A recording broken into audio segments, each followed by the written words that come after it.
তার লেগে থাকার দক্ষতাই তাকে ওইখানে আলটিমেটলি পৌঁছতে সাহায্য করে। আসলে এই কোনটা নীতিসম্মত বা কোনটা নীতিসম্মত নয় তার ইন্টারপ্রিটেশনটা তো আমরাই করছি। তার মানে আলটিমেটলি দাঁড়ালো কোন কাজটা নীতিসম্মত কোনটা ন্যায়সঙ্গত এটার একটা নৈতিক ব্যাখ্যা আমরাই নিজেরা তৈরি করছি। যে কোনো শক্তিমান মানুষ তার শক্তিকে কখনো প্রকাশ করেন না। ভালো মন্দ ন্যায় অন্যায় সময়ের সঙ্গে সঙ্গে যুগের সঙ্গে সঙ্গে পরিবেশ পরিস্থিতির সঙ্গে সঙ্গে পরিবর্তন হতে থাকে।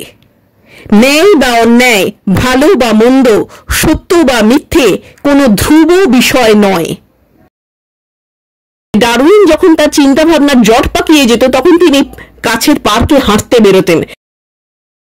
মানুষ কখনোই সত্যের মুখোমুখি হতে চায় না, সে সবসময়ই একটা ইলিউশনের মধ্যে থাকতে পছন্দ করেন।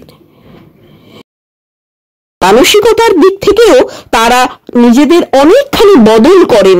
বদল করার ফলে তারা আর ওই ধরনের মানুষের মানসিকতার সঙ্গে নিজেদের সেট করতে পারেন না, তাই বাধ্য হয়েই তারা দূরে সরে যান এবং সমাজে তাদের দূরেই সরিয়ে রাখে।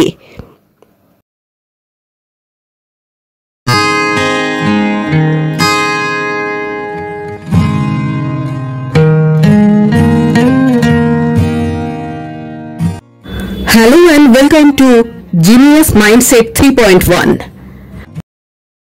অ্যারিস্টটল থেকে Archimedes, Leonardo da Vinci, Roger Bacon কিংবা Einstein, Stephen Hawking, Socrates, John Locke, Russo,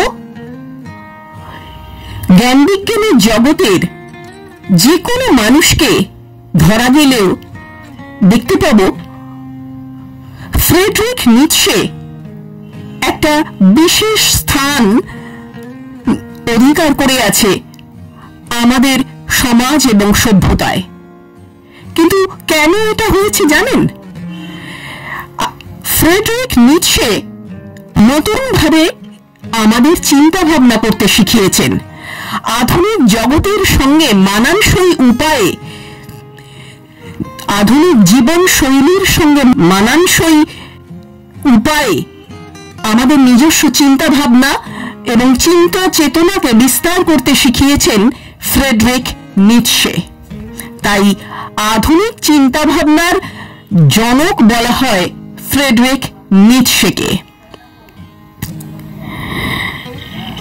তিনি জ্ঞান বিজ্ঞান এবং মানুষের মনস্তত্ত্ব সবকিছুকেই একটা অন্যরকম দৃষ্টিভঙ্গি থেকে দেখেছেন, যেটা এতকালের অন্যান্য দার্শনিক বা বিজ্ঞানীরা দেখে উঠতে পারেননি। তিনি এমন একটা ভিন্নতর দৃষ্টিকোণ থেকে জীবনকে, সত্যকে, ন্যায় অন্যায়, ঠিক ভুল সবকিছুকে বিচার বিবেচনা করেছেন, দেখবার চেষ্টা করেছেন, যেটা একেবারে জ্ঞান বিজ্ঞানের জগতে নতুন। এই চিন্তা ভাবনার জন্যেই আধুনিক মানুষের কাছে ফ্রেডরিক নিৎসে একজন অনন্য জ্ঞানবান মানুষ হয়ে আছেন। নিৎসের মতে ভালো মন্দ ন্যায় অন্যায় সময়ের সঙ্গে সঙ্গে যুগের সঙ্গে সঙ্গে পরিবেশ পরিস্থিতির সঙ্গে সঙ্গে পরিবর্তন হতে থাকে।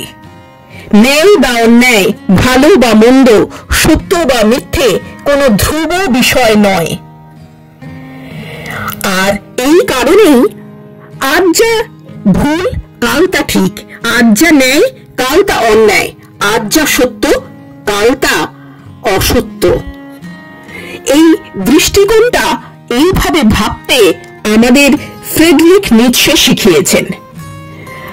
আজকে আমরা ফ্রেডরিক নিৎসের বেশ কয়েকটা গুরুত্বপূর্ণ উক্তি নিয়ে আলোচনা করব। তিনি বলেছেন, ভালো কি? যা কিছু মানুষের ক্ষমতার অনুভূতি, ক্ষমতার ইচ্ছা শক্তি বৃদ্ধি করে, তা নিজেই ক্ষমতায় আসে। খারাপ কি? যা কিছু দুর্বলতা থেকে উদ্ভূত, তাই খারাপ। সুখ কি? এই অনুভূতি যে শক্তি বৃদ্ধি পাচ্ছে, কিছু প্রতিরোধকে পরাভূত করা হয়েছে, এটাই সুখ। সন্তুষ্টি নয় বরং আরো শক্তি, শান্তি নয় বরং যুদ্ধ, সম্পূর্ণ নয় বরং বীরত্ব।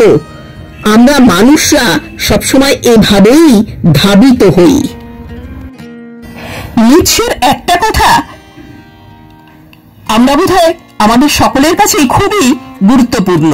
তিনি একটা বেশ ভালো মন্তব্য করেছেন, উক্তি তার, হাঁটার সময় সকল সত্যিকারের মহান চিন্তা ভাবনা জন্মে। হয়তো সেই জন্যই আমরা দেখেছি, আমরা হয়তো শুনেছি অনেকেই গল্প, যে ডারউইন যখন তার চিন্তা ভাবনার জট পাকিয়ে যেত তখন তিনি কাছের পার্কে হাঁটতে বেরোতেন। এখনকার দিনের অনেক লেখক, শিল্পী, বৈজ্ঞানিক, ডাক্তার বা যে কোনো চিন্তাশীল মানুষ হাঁটাহাঁটি করে তার চিন্তার জট খোলেন, শুধু নয় নতুন নতুন চিন্তা ভাবনাও তার মাথায় নিয়ে আসেন। নিৎসে বলেছেন, দেখতে শেখা, চোখকে শান্ত, ধৈর্যশীল এবং জিনিসপত্রগুলোকে তার দিকে আসতে দেওয়ার একটা অভ্যেস করা দরকার। বিচারকে পিছিয়ে দেওয়া এবং সমস্ত দিক থেকে একটি পৃথক মামলার কাছে যাওয়ার এবং আঁকড়ে ধরার অভ্যাস অর্জন করা, এটি বুদ্ধিবৃত্তির প্রথম প্রস্তুতিমূলক শিক্ষা। একজনকে কোনো উদ্দীপকের সাথে সাথে প্রতিক্রিয়া জানাতে হবে না, একজনকে অবশ্যই বাধা দানকারী এবং বিচ্ছিন্ন প্রবৃত্তির নিয়ন্ত্রণ অর্জন করতে হবে। কত গভীর অন্তর্দৃষ্টি থেকে তিনি এই কথাগুলো বলেছেন, ভাবলে অবাক হতে হয়। সত্যিই তো আমরা কত সহজে জাজমেন্টাল হয়ে যাই, কত কম ধৈর্য আমাদের। আমরা চটপট করে যে কোনো কিছুকে বিচার করি, কিন্তু যে কোনো বুদ্ধিমান মানুষ এত সহজে যে কোনো কিছুকে বিচার করে না বা জাজমেন্টাল হয় না, চট করে রিঅ্যাক্ট করে না। আমরা কিন্তু সাধারণ মানুষ যারা আমরা আছি তারা কিন্তু এটা করি, এবং এই জিনিসটাকে আমরা কখনোই বাধা দিতে পারি না, নিজেদের ভেতর থেকে সরাতে পারি না। এইখানেই নিৎসে অনন্য হয়ে আছেন। তিনি আমাদের জানিয়েছেন যে যে কোনো শক্তিমান মানুষ তার শক্তিকে কখনো প্রকাশ করেন না। তিনি কখনো চট করে যে কোনো কাউকে পরাভূত বা হারাবার বা তার পতনের জন্য উন্মুখ হন না, বা কখনো কারো প্রভু হওয়ার বা শত্রু হওয়ার ইচ্ছাও প্রকাশ করেন না। প্রকৃত শক্তিমান মানুষ তো সেই যে এই সবকিছু থেকে বিরত থেকে নিজেকে প্রতিষ্ঠিত করতে পারেন। তিনি তার বইয়ের এক জায়গায় বলেছেন, অস্তিত্বের এই অসাধারণ অনিশ্চয়তা এবং সমৃদ্ধ অস্পষ্টতার মধ্যে দাঁড়িয়ে থাকা, প্রশ্ন না করে, এই ধরনের প্রশ্নের আকাঙ্ক্ষা এবং আনন্দে কাঁপতে না পেরে, এটাই আমার কাছে সবচেয়ে বেশি ঘৃণ্য মনে হয়, এবং এই অনুভূতিটি আমি সবার মধ্যে প্রথমে দেখি। কিছু বোকামি আমাকে বারবার করে বোঝায় যে প্রতিটি মানুষের এই অনুভূতি আছে, কারণ সে মানুষ। তিনি খুব সুন্দর করে বলেছেন, নৈতিক ঘটনা বলে কিছু নেই, বরং ঘটনাটির একটি নৈতিক ব্যাখ্যা। সত্যি তো, আমরা যে কোনো ঘটনা, যে কোনো কিছুকে আমরা বলি এটা নীতিসম্মত, এটা নীতিসম্মত নয়। আসলে এই কোনটা নীতিসম্মত বা কোনটা নীতিসম্মত নয় তার ইন্টারপ্রিটেশনটা তো আমরাই করছি। তার মানে আলটিমেটলি দাঁড়ালো কোন কাজটা নীতিসম্মত, কোনটা ন্যায়সঙ্গত, এটার একটা নৈতিক ব্যাখ্যা আমরাই নিজেরা তৈরি করছি। কোনটা ন্যায় বা কোনটা নীতি, কোনটা অন্যায়, এটা কোনো ধ্রুব ব্যাপার নয়। আমরা যেটাকে ন্যায় বলছি আমাদের জীবনের, সমাজের এবং সময়ের এবং কালের কনটেক্সটে সেইটাই শুধুমাত্র ন্যায় বা সেটাই শুধুমাত্র অন্যায় বলে বিবেচিত হয়। তিনি বলেছেন, মানুষের কাছে বানর কি, হাসির পাত্র নাকি যন্ত্রণাদায়ক লজ্জা? আর উবারম্যানসের কাছে মানুষও ঠিক একই রকম হবে, হাসির পাত্র নাকি যন্ত্রণাদায়ক লজ্জা। আবার আরেকটা জায়গায় তিনি বলছেন, তারা তাদের পিত্তে বমি করে এবং এটিকে সংবাদপত্র বলে। বলাই বাহুল্য, বোঝা যাচ্ছে যে আধুনিক যুগের সংবাদপত্র নিয়ে এই কথাটা তিনি বলছেন। সংবাদকে তিনি এইভাবে, সংবাদপত্রকে তিনি এই দৃষ্টিতে দেখতেন। নিৎসের আর একটা বেশ মজার উক্তি, তিনি বলেছেন, একজন মানুষ প্রায়শই তার নীতি অনুসরণ করার চেয়ে তার মেজাজ অনুসরণ করার মাধ্যমেই স্থির চরিত্রের অধিকারী হয় বলে মনে হয়। আবার আরেক জায়গায় তিনি বলেছেন, হঠাৎ করে যখন আমাদের কোনো বিষয়ে জিজ্ঞাসা করা হয় তখন আমাদের মনে প্রথম যে মতামত আসে তা সাধারণত আমাদের নিজস্ব নয়, বরং কেবল প্রচলিত মতামত, যা আমাদের জাতি, অবস্থান বা পিতৃত্বের সাথে সামঞ্জস্যপূর্ণ। আমাদের নিজস্ব মতামত খুব কমই আমাদের মনের কাছাকাছি ভেসে ওঠে। সত্যিই তো, আমরা সবসময় প্রচলিত ধ্যান ধারণা, ন্যায়নীতিবোধ, সত্য মিথ্যে সমস্ত কিছুর দ্বারা, প্রচলিত মানদণ্ডের দ্বারা চিরকালই অত বেশি প্রভাবিত হই। নিৎসে বলেছেন যে মানুষ কখনোই সত্যের মুখোমুখি হতে চায় না, সে সবসময় একটা ইলিউশনের মধ্যে থাকতে পছন্দ করে, আর সে কখনোই তার এই ইলিউশনটা ভেঙে যাক সেটাও সে চায় না। কারণ এই সমাজ, এই সভ্যতা, এই পৃথিবীটা মিথ্যে দিয়ে গড়া, তাই মিথ্যের যতটা দরকার মানুষের জীবনে বাঁচতে গেলে, জিততে গেলে, এই পৃথিবীর সমস্ত বিপত্তি, বোঝা সবকিছুকে ঠেলে উঠে দাঁড়াতে গেলে সত্যেরও ঠিক ততটাই দরকার। কিন্তু সাধারণ মানুষ সেই সত্যের মুখোমুখি হতে চায় না। কিন্তু নিৎসের যে ফ্রি স্পিরিটেড পার্সন, সে সবসময় সত্যের মুখোমুখি হতে চায়, এবং সে শুধু সত্যের মুখোমুখি হয় তাই নয়, সে প্রচলিত সত্যের মিথকে ভেঙে নতুন করে, নতুন পথে সত্যকে আবিষ্কার করে এবং সেই ভাবেই সে তার ট্রেন্ড সেট করে। এইভাবেই নিৎসের ফ্রি স্পিরিটেড পার্সন বা উবারম্যানস নতুন করে সত্যের নির্মাণ করে। আরেক জায়গায় নিৎসে বলেছেন যে যদি কেউ পরিশ্রম না করে, যদি কারোর মধ্যে পাগলামি না থাকে, তাহলে সে কোনোদিনই কোথাও একটা পৌঁছতে পারবে না, সে বিশেষ কোনো সত্তা হয়ে উঠতে পারবে না, হয়ে ওঠা সম্ভব নয়। এই কথাটাও আমরা দেখব পৃথিবীর সমস্ত জিনিয়াস মানুষদের মধ্যেই এক ধরনের পাগলামি রয়েছে। এগুলোকে তাদের জীবন এবং কাজকর্ম বিচার বিবেচনা করলে আমরা দেখতে পাবো এই কথার সত্যতাটা। নিৎসে বলেছেন, মানুষের সেটাই হয়ে ওঠা উচিত যেটা সে নিজে, অর্থাৎ তার ট্রু সেলফকে আবিষ্কার করাই মানুষের একমাত্র লক্ষ্য এবং কাজ হওয়া উচিত।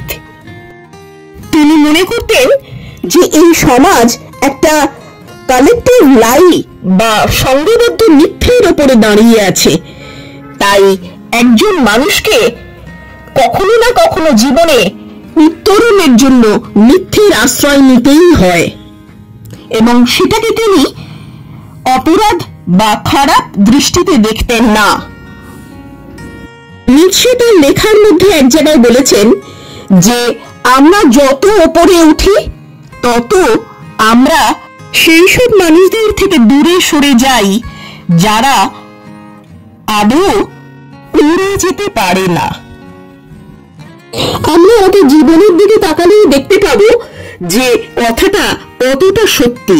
সত্যি যারা উপরে ওঠেন, উপরে উঠতে উঠতে তারা নিচের দিকে, যেখান থেকে তারা জীবন বা যাত্রা শুরু করেছিলেন, সেইখানকার মানুষজনের কাছ থেকে অনেকটা দূরে সরে যান, ইনফ্যাক্ট যেতে বাধ্য হন। সেটা তাকে সেই কাজে সময় দিতে হয়, সেই কাজের পিছনে লেগে থাকতে হয়, এইসব কারণেও হতে পারে। এবং মানসিকতার দিক থেকেও তারা নিজেদের অনেকখানি বদল করেন। বদল করার ফলে তারা আর এই ধরনের মানুষের মানসিকতার সঙ্গে নিজেদের সেট করতে পারেন না, তাই বাধ্য হয়েই তারা দূরে সরে যান এবং সমাজে তাদের দূরে সরিয়ে রাখে। আবার আরেক জায়গায় তিনি বলছেন, যার জীবনে সে কেন কাজটা করবে এই প্রশ্নটা রয়েছে, সে জীবনের সমস্ত কিছুকেই সহ্য করে যে কোনো উপায়ে সে তার জীবন নির্বাহ করতে পারে। কথাটা অত্যন্ত দামি একটা কথা, যেটাকে বিশ্লেষণ করলে দাঁড়ায় যে যার জীবনের কোনো একটা লক্ষ্য আছে এবং সে জানে তাকে ওই লক্ষ্যের দিকেই এগিয়ে যেতে হবে, পৃথিবীর, সমাজের, সভ্যতার কোনো কিছুই তাকে থামাতে পারে না। নিশ্চয় বলেছেন যে যা কিছু আমাকে বা মানুষকে ধ্বংস করে দিতে পারে না, সেই সমস্ত কিছু আসলে তাকে শক্তিমান করে তোলে। এর মধ্যে দিয়ে তিনি বলতে চেয়েছেন, জীবনের লড়াই এবং সংগ্রাম এই সমস্ত কিছু একজন মানুষকে অনেক বেশি শক্তিশালী করে গড়ে তোলে এবং তাকে তার লক্ষ্যে পৌঁছতে সাহায্য করে। নিশ্চয় মনে করতেন যে শক্তি নয়, বরং মহৎ আবেগই এবং সেই আবেগের ডিউরেশনই একজন মানুষকে তৈরি করে। সেটা যদি আমরা ব্যাখ্যা বা বিশ্লেষণ করে দেখি তাহলেই বুঝতে পারবো। বস্তুত একটা মানুষ যে জীবনে বা পৃথিবীতে বা সমাজে বা সভ্যতায় একটা বিশেষ উচ্চতায় পৌঁছন, যে কোনো একটা কালে একটা বিশেষ জায়গায় পৌঁছন, তিনি কোনো শক্তি দিয়েই ওখানে পৌঁছতে পারেন না। তার মধ্যেকার মহৎ আবেগই তাকে ওইখানে পৌঁছে দেয় এবং পারসিভারেন্স বা তার লেগে থাকার দক্ষতাই তাকে ওইখানে আলটিমেটলি পৌঁছতে সাহায্য করে। ভিডিওটা এই মুহূর্তে যদি কেউ দেখে থাকেন আর যদি ভালো লেগে থাকে তাহলে প্লিজ লাইক, শেয়ার, কমেন্ট করে আমাদের চ্যানেলের পাশে থাকবেন। সাবস্ক্রাইব করে পাশের বেল বাটনটাকে অন করে দেবেন, যাতে আমাদের পরবর্তী ভিডিওর নোটিফিকেশনগুলো আপনারা সহজেই পেতে পারেন। Be curious, be genius, celebrate your life in a proper way. আর হ্যাঁ, আরেকটা কথা, আপনারা কি কি বিষয়ে জানতে আগ্রহী সেটা এখানে কমেন্ট করে জানিয়ে দিন। আমরা পরবর্তীকালে চেষ্টা করব আপনাদের